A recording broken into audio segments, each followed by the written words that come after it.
김민하 기자 어서 오세요. 안녕하세요. 오늘 주제는 미래통합당의 미로찾기인데요. 오늘 어떤 분이 미로에 빠진 지도 출구를 찾는데 미래통합당은 그러지 못하고 있다. 이렇게 얘기를 했습니다. 특히 정강훈 목사와 극우 개신교 일부의 집회 문제, 여기에 대해서 지금 그런 모습을 보이고 있다. 이런 비판이었는데 예. 좀 어떤 상황인지 전반적으로 좀 보겠습니다. 그래요. 어떤 상황입니까? 여러 가지 목소리가 지금 당내에서 나오고 있습니다. 그래서 정강훈 목사를 즉각 구속해야 된다. 이렇게 강하게 얘기하는 사람이 있는가 하면 광복절 집회 참여자를 비난만 해서는 안 된다. 이렇게 얘기하는 사람도 있고 아예 집회에 참여한 사람도 있고요. 이렇게 각양각색인데 먼저 이제 정진석 미래통합당 의원의 경우에 페이스북을 통해서 특정 교회, 특정 종교인을 공격하는 목소리가 커지고 있어서 우려된다. 이렇게 썼습니다. 이 대통령과 국무총리, 여당의 차기 주자들까지 지금 이 극우 개신교 세력과 정강훈 목사에 대해서 화내고 윽박지르면 검사받아야 될 사람들이 몸을 움츠리게 된다. 이런 얘기였는데요. 그래서 성남 목소리보다는 부드러운 설득이 필요하다. 이렇게 강조를 했습니다. 그러면서 우리의 방역 조치가 너무 통제 위주다라는 얘기도 같이 이제 함께 그렇게 썼습니다. 지난 신천지 사태 때도 너무 신천지 공격하면 오히려 신천지 신도들이 다 숨어버릴 것이다 이런 얘기 나오긴 했었죠. 그렇습니다. 그런 맥락의 문제 제기예요? 어떤 거예요? 정진석 의원은 이제 그런 얘기다라고 썼습니다. 신천지나 이태원 사례에서도 너무 이제 강하게 좀 비난을 하니까 오히려 방역에 해가 되지 않겠느냐 뭐 이런 얘기를 같이 썼는데 이게 사실은 근데 다 같이 동렬해 놓고 비교할 문제인가 그거는 한번 따져봐야 되겠죠. 먼저 이태원하고는 전혀 다르죠. 그렇죠. 이게 정강훈 목사 등은 코로나19에 뭐 걸려도 상관없다 이런 태도로 지금 대규모 집회 참여를 신도들에게 독려하는 등 이런 비상식적인 행태를 보여온 것인데 지금 이태원 클럽발 감염 사례 같은 경우에는 코로나19에 걸려야겠다 이렇게 작정하고 행동한 사람은 없지 않습니까? 그러니까 완전히 이것은 이제 다른 사례인 것이고 신천지의 경우는 뭐 비슷한 사례다 이렇게 볼 수가 있겠는데 이 경우에도 최초 감염 사례 같은 경우에는 종교적인 이유로 좀 방역에 무관심했던 정도였지 아예 작정하고 이 코로나19는 뭐 신경 안 쓰겠다 뭐 이런 분위기는 또 아니었거든요.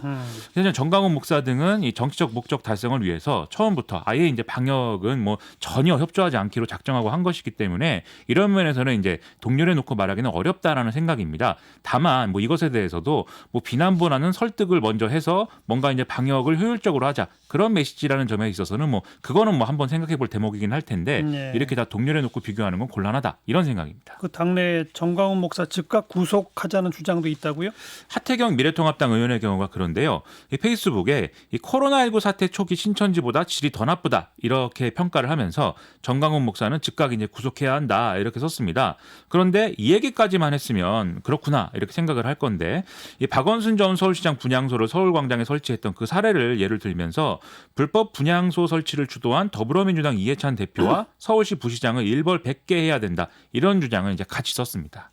그게 어떻게 연결이 되는 거죠? 이게 집회 금지 장소인 서울광장에 분향소를 이렇게 설치하는 바람에 정강훈 목사 같은 사람이 국가 방역 체계를 우습게 보고 집회를 강행하게 됐다.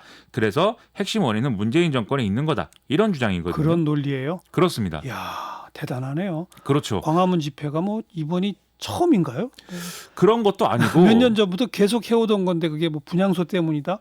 그렇죠. 너무 비하기 심하네요, 이건. 그렇죠. 그리고 2월 달부터 계속 하겠다라고 주장해온 그런 집회인 것인데 그런데 이제 박원순 시장 분향소 설치를 물론 문제 삼을 수는 있겠죠. 근데 말씀하신 대로 완전히 별개의 사안인 것이기 때문에 관계가 없는 사안을 굳이 무리해서 이렇게 엮어서 얘기하는 이유가 뭘까를 생각해 보면 결국 이 정강훈 목사 구속 이런 걸 얘기하는 것은 같은 편끼리 공격하는 거 아니냐 이런 비난을 좀 벗어나기 위한 그런 거 아닌가라고 좀 해석이 됩니다. 그래서 같은 맥락에서 앞서 정진석 의원의 경우도 결국 극우 개신교 그리고 태극기 세력 뭐 이런 사람들의 눈치를 보는 거 아니냐라는 해석이 지금 나올 수가 있다는 것이죠. 집회에 직접 참석한 의원도 있어요? 이 현역 의원 중에서 홍문표 미래통합당 의원이 참석을 했다 이렇게 보도가 되고 있는데요. 홍문표 의원은 집회에 참석한 지역구 주민들을 격려하기 위해서 이제 갔는데 뭐 늦게 도착을 했기 때문에 다른 사람들 동료 의원들을 만나지는 못했다 이렇게 얘기를 했고 그 얘기는 동료 의원들도 있었다는 얘기인가요? 지금 그런 취지로 얘기를 한 건지 아니면은 뭐 기대를 했는데 못 만났다는 건지 뭐 이건 좀 얘기를 알기가 어려운데 일단 연단에 올라서 연설을 하지는 않았다라고도 이제 해명을 했습니다. 이 외에 이제 민경욱, 김진태 전 의원, 유정복 전 인천시장 이런 미래통합당 인사들 일부가 또 참석한 것으로 보도가 되는데 아마 찾아보면 더 있을 것도 같고요. 그런데 이런 사례를 보면은 아직도 보수 정치가 극우 개신교 세력 그리고 이른바 아스팔트 우파 이런 사람들하고 완전히 선을 긋고 있지는 못하고 있다. 이걸 이제 보여주는 그런 대표적인 사례다 이렇게 볼 수 당 있다는 거죠. 대표나 원내대표가 공식적으로 뭐 입장을 밝힌 바는 없었어요? 일단 김종인 비대위원장하고 주호영 원내대표의 경우에는 이 집회는 참석하지 않는다라고 이미 결정을 했고 그것을 공개적으로 얘기하는 그런 상황이었습니다. 예. 오늘과 같은 사태가 뻔했기 때문인 거죠. 사실 뭐 정상적인 사고를 하는 사람이면 당연히 예상하지 않았겠습니까? 그런데 최근에 김종인 비대위는 이 자리에서도 몇 차례 전해드린 바와 같이 뭐 기본소득이나 피선거권 연령 하향 이런 이제 중도화 이슈를 또 이끌고 있는 거거든요. 예. 그래서 이런 맥락에서 사실 이 집회 불참 이런 것들이 좀 같은 맥락에서 해석이 돼서 뭔가 중도화 이슈이다 이렇게 좀 해석된 측면도 있었습니다. 그리고 요즘에 이런 김종인 위원장과 비대위가 추진하는 이런 중도화 정책에 대해서 애초에는 내부에서는 좀 거부감도 있고 좀 반발하는 목소리도 나왔었는데 최근에 이런 것들이 지지율이 오르는 이런 데까지 이제 이어지는 그런 효과를 좀 거두다 보니까 예. 오히려 김종인 위원장의 임기 내년 한 4월 보궐선거까지다라고 내부에서 합의된 바 있지만 더 늘릴 수도 있는 거 아니냐 뭐 이런 얘기도 나온다라는 언론 분위기까지 나오고 있는 거거든요. 예. 그러니까 이런 분위기를 살려서 가려면 지금 이런저런 조건을 얘기할 게 아니라 정광훈 목사 같은 세력에 대해서는 명확한 입장 표명을 해야 되고 일부 집회에 참석했다든지 이런 인사가 있다면 거기에 상응하는 어떤 당적인 조치가 필요한 거 아닌가 저는 이렇게 생각을 했습니다. 당 비대위 차원의 중도화 전략은 계속되는 거죠, 그러면?